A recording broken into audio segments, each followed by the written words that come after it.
أهلا بيكم في قناة مالرمير، وأنا مارل، ودي حلقة جديدة.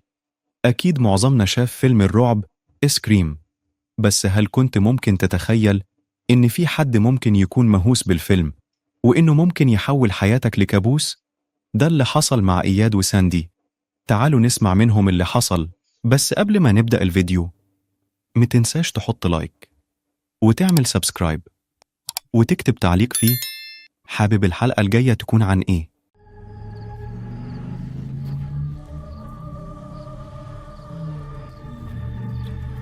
كنت أنا وحبيبتي ساندي رايحين السينما، فاتحين الشبابيك والموسيقى شغالة بصوت عالي. كانت ليلة لا تنسى.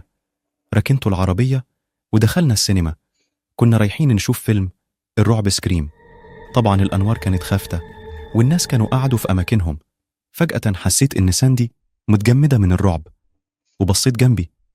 أنا لقيت حد لابس ماسك إسكريم واقفة ورانا. بلاش كده ساندي، انتي بس خايفة وعاوزة تخرجي. لا بجد، في واحد لابس ماسك إسكريم وراك يا إياد. بص وانت هتشوف. بس يا ساندي مش هتقدري تخدعيني، مش ممكن. وضحكنا سوا، بس لما بدأ الفيلم ما قدرتش أمنع نفسي من إني أبص ورايا عشان أشوف إيه اللي كانت بتتكلم عنه.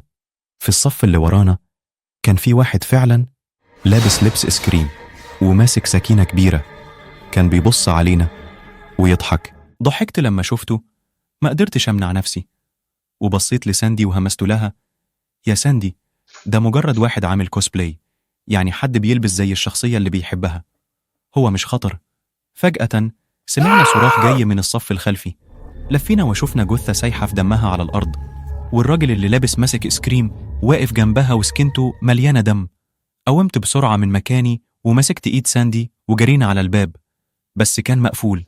صرخنا بنطلب المساعدة، بس كل اللي سمعناه كان صرخات جاية من بره. فجأة الباب اتفتح، بس مش عشان حد يجي يساعدنا، ده كان راجل تاني لابس ماسك إسكريم. جرينا فوق السلالم واستخبينا في غرفة العرض. إيه اللي بيحصل يا إياد؟ ساندي سألت. مش عارف يا ساندي، بس ساعديني بسرعة نحط الكرسي ده قدام الباب. سمعنا صوت عالي وبعده شوية ضربات على الباب. الراجل اللي معاه السكينة كسر الباب وكان بيقرب مننا. فجأة سكينة طارت في الهواء وضربت ساندي. صرخت وجريت عليها والدموع نازلة من عيني. قبل ما أعمل أي حاجة كانت في سكينة تانية جاية ناحيتي. اتجنبتها وخرجت من الشباك. جريت برا السينما شايف جثث على الأرض. كان لازم أهرب، فركبت العربية وشغلتها ورحت لأقرب قسم شرطة وبلغتهم باللي حصل. البوليس جه يحقق، ولما وصلوا السينما كانت فاضية، مفيش غير ساندي مقتولة والناس اللي كانوا هناك. تعال معانا، عندنا شوية أسئلة ليك. أسئلة لي؟ عاوزين مني إيه؟ لازم نتأكد إنك مش أنت المجرم. ليك الحق في التزام الصمت.